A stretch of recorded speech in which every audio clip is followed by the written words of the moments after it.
네, 이번 코너는 취재 파일입니다. 관심사가 큰 경제 이슈를 하나 골라 심층적으로 파헤쳐보는 시간인데요. 삼성의 바람잘 날이 없습니다. 반도체 수장이 갑작스럽게 교체되는가 하면 주력 먹거리인 고대역폭 메모리 HBM3는 고객사 퀄리티 테스트에 실패했다라는 좀 보도까지 이어진 바가 있습니다. 그야말로 내후외환의 사태인데 삼성전자에 무슨 일이 있는지 기업금융부 김경림 기자와 함께 이야기 나눠보겠습니다. 김 기자 안녕하세요. 안녕하세요. 네, 지난 3월 엔비디아 CEO가 삼성전자 HBM3에 사인을 남길 때만 해도 분위기가 상당히 좋았는데 요즘에는 좀 전혀 그런 것 같지가 않습니다. 맞습니다. 당시에 젠슨 황이 젠슨 어프로브드라는 사인을 HBM3에 남기면서 큰 이슈가 됐죠. 드디어 삼성전자도 HBM3를 엔비디아에 납품한다고 말입니다. 그런데 이게 젠슨 황이라는 그 CEO의 외교적인 기술이자 쇼잉이었다는 게 드러났죠. 일장 춘몽이라고 할 수도 있는데요. 지난주 한 외신은 엔비디아가 지난달 삼성전자의 8단, 12단 HBM3 2칩에 대한 테스트 실패 결과를 내놨다고 보도했습니다. HBM3 2칩은 현재 인공지능용 그래픽 처리 유닛의 주력으로 쓰이는 제품이기 때문에 이번 보도는 삼성전자가 AI 시장 확대에 적기에 대응하지 못할 수도 있다라는 시그널로 해석할 수 있습니다. 네. 문제가 된 것은 발열과 소비 전력이라고 하는데요. HBM은 아시다시피 고객 맞춤형 제품입니다. 그래서 한마디로 엔비디아의 눈높이를 삼성전자가 맞추지 못했다고 할 수 있습니다. 여기에 대해서 삼성전자는 곧장 입장문을 내놔서 반박을 했죠. HBM은 고객사 요구에 맞춰 테스트를 진행하는 것이기 때문에 현 시점에서 어느 시점에서 실패다 성공이다 이렇다 저렇다 말할 수 없다는 게 삼성전자의 입장입니다. 그런데 엔비디아의 뒤를 쫓고 있는 AMD의 삼성전자는 지금 HBM3를 납품하고 있거든요. 그렇기 때문에 삼성전자의 주장이 아주 틀린 건 아닙니다. 어떤 고객사는 우리 걸 받고 있고 엔비디아에서 받지 않는다는 거니까요. 네. 그런데 그 국내 경쟁사인 SK 하이닉스와 비교하면 상당히 뒤처졌다는 우려를 해소할 수는 없을 것 같은데요. 왜냐하면은 SK 하이닉스 같은 경우에는 2022년 6월 벌써 2년이 됐는데요. 이때부터 엔비디아 HBM을 납품해 왔습니다. 그러니까 삼성전자와 2년의 격차가 발생하는 겁니다. 그렇네요. 네, 그래서 이 때문에 삼성전자에 대해서 반도체 업계에는 HBM3는 사실상 2파전이다라는 쓴소리까지 나오고 있다고 합니다. 네, 삼성전자는 엔비디아 납품에 실패한 건 아니라고 즉각 반박을 했지만 누가 보더라도 지금 납품에 어려움을 겪고 있는 건 사실인 것 같습니다. 그리고 HBM 분야에서 SK 하이닉스와 마이크론이 2파전이란 말이 지금 나오고 있다라는 그런 말씀이시잖아요. 네, 맞습니다. 그만큼 삼성전자가 좀 뒤처져 있다라는 그런 얘기인데 계속해서 이 HBM3 이 테스트 통과에 좀 어려움을 겪는 특별한 이유가 어떤 게 있나요? 네, 아시겠지만 엔비디아와 처음부터 HBM을 공동으로 개발해온 회사는 SK 하이닉스죠. 그런데 한 회사와 기술 개발을 처음부터 시작하면은 이 회사의 기술이 표준이 됩니다. 그렇기 때문에 이걸 기준으로 맞췄기 때문에 삼성전자 입장에서는 SK 하이닉스처럼 해줘야 된다는 건데요. 그러니까 엔비디아에는 팹리스고 여기에 들어가는 HBM을 SK 하이닉스가 만들고 TSMC가 패키징을 하고 있죠. SK 하이닉스가 생산하는 메모리 칩을 대만의 TSMC가 GPU 형태로 패키징을 하는 겁니다. 그러면 이제 누가 엔비디아 HBM 표준일까라고 했을 때 당연히 처음부터 기술 개발을 한 SK 하이닉스와 TSMC라고 볼 수 있습니다.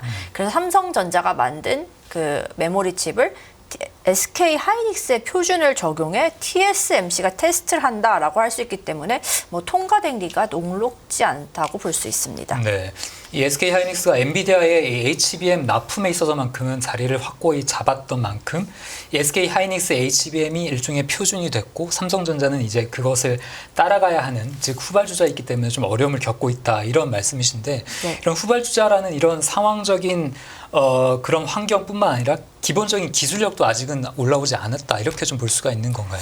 아무래도 아시다시피 삼성전자가 2019년에 HBM은 사업성이 없다고 해서 그 사업부를 해체했습니다. 네. 그래서 뒤늦게 부랴부랴 다시 시작을 한 건데요.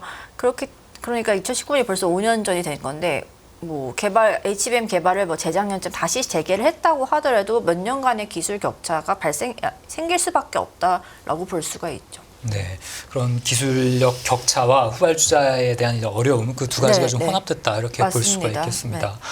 삼성전자가 이런 상황에서 최근에는 이제 반도체 부문 사업부 대표를 좀 교체했죠. 네, 맞습니다.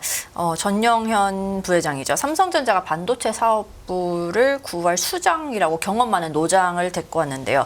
과거에 삼성전자 메모리 사업 반도체 부흥을 이끈 전영현 미래사업기획단장을 다시 데려왔습니다.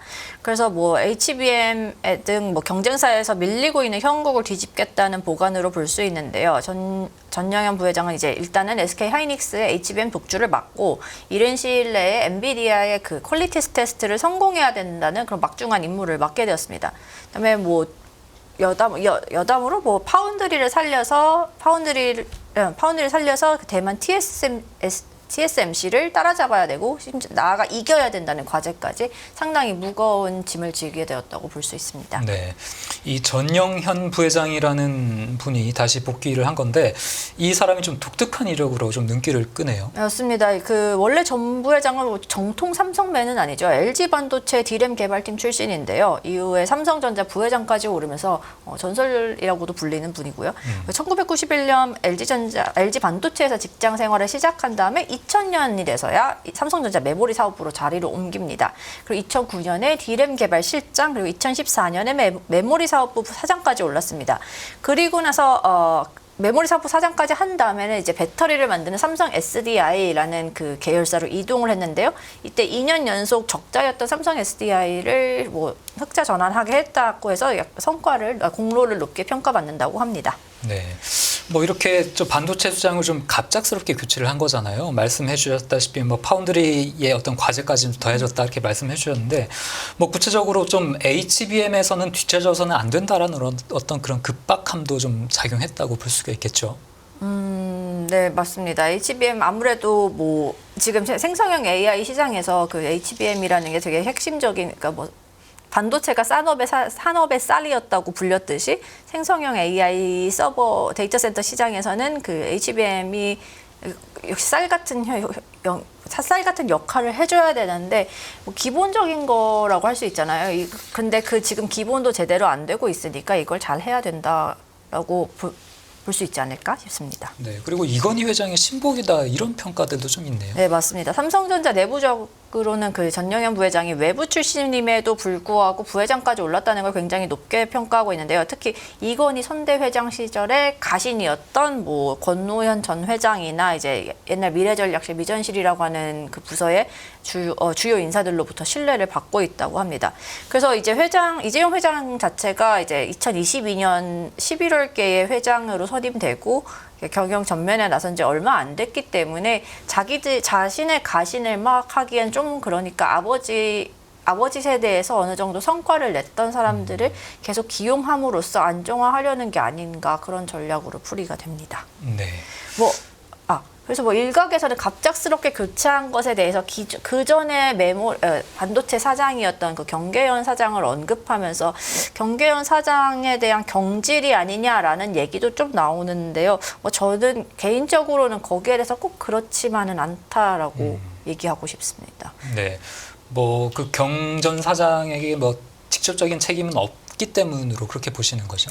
그렇죠. 뭐 아시겠지만 최근 몇 년간 반도체의 슈퍼사이클이 끝났기 때문에 슈퍼사이클이 침체기였기 때문에 그런 시기적인 것도 있었고 그다음에 HBM 경쟁에서 경 사장이 지금 뭐 사이트로 왔으니까 경 사장이 잘못 실책이라고 하기에는 그 HBM 사업에서 발을 뺀 게 경계현 사장의 결정은 아니었으니까요. 그렇죠. 꼭 사장 한 명의 작품이다, 결정이다라고 책임을 묻기에는 한계가 있고 HBM 부서를 해체한 시점 역시 경계현 사장이 그 사장직을 맡기 전인 2019년이기 때문에 이 사람의 책임을 묻고 뭐 경질을 해서 전영현 부회장이 왔다라고 하는 거는 조금 개인에 대한 공격이 되지 않을까라는 생각이 듭니다. 네, 알겠습니다.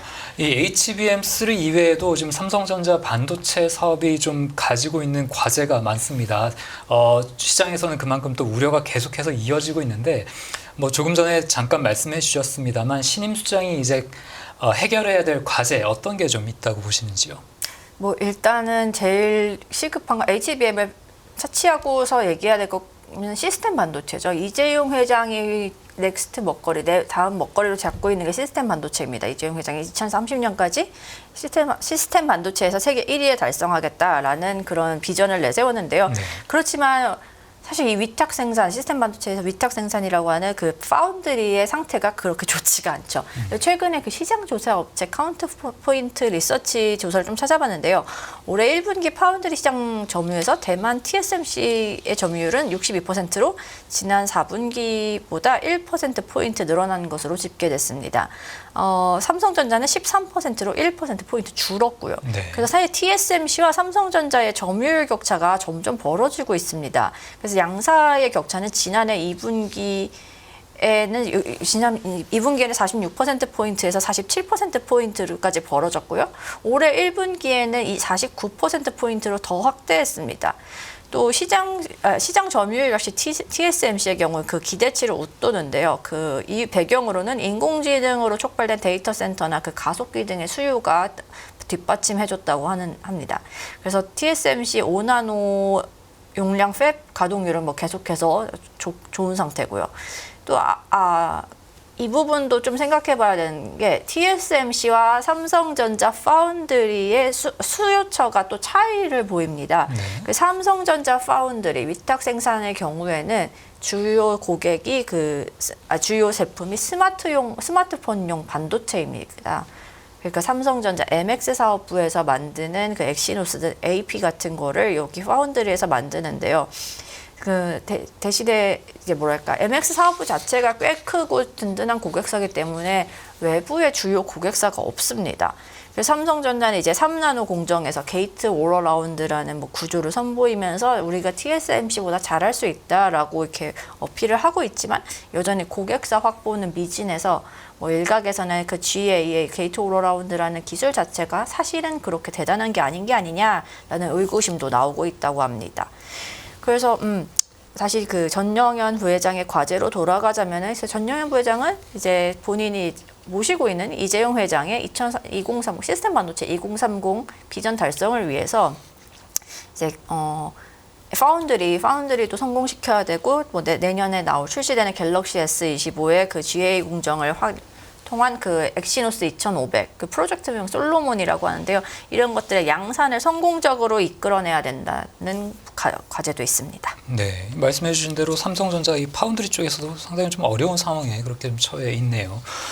삼성전자가 이렇게 여러 가지로 좀 어려움을 겪고 있는데 주식시장에서도 마찬가지입니다. 오늘 28일 기준으로 외국인 투자자들이 삼성전자 주식을 이달 들어서만 1조 2천억 원 팔면서 우리나라 전체 시장에서 압도적인 순매도 1위 기업이 됐더라고요. 반도체 경쟁에서 제대로 된 결과물을 좀 보이지 못한다면 시장의 우려는 좀 계속해서 이어질 것 같습니다. 네, 오늘 취재 파일 여기까지 듣겠습니다. 김경림 기자 수고했습니다. 감사합니다.